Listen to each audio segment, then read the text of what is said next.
In our morning consumer news, the White House is rolling out new tariffs that'll raise prices on household goods and trucks.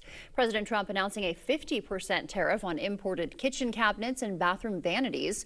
Upholstered furniture will face a 30% tariff. Furniture prices are already up about 5% from last year. Trump also imposed a 25% tariff on imported heavy trucks. Those new tariffs set to take effect October 1st.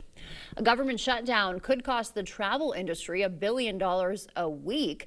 The U.S. Travel Association warned Senate and House leaders yesterday a shutdown would strain the overextended workforce. Hiring and training for new air traffic controllers would stop. And the Postal Service says stamp prices won't rise again next year. First-class stamps will stay at 78 cents through early next year. The Postal Service announced yesterday prices for first-class mail and other services will hold steady this January.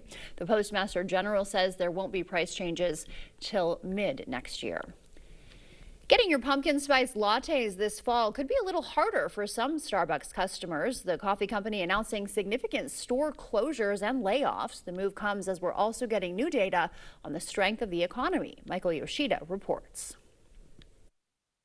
Starbucks set to close hundreds of stores this month. The company's CEO calling it a, quote, significant action to turn around its struggling business.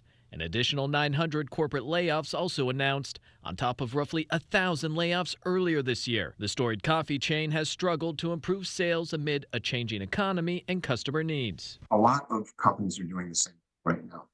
They are weeding out non-performing stores, not making their profit margins. But economists say the slim down at Starbucks isn't necessarily a harbinger of economic trouble. And it comes as new data from the Commerce Department shows the economy expanded in the second quarter.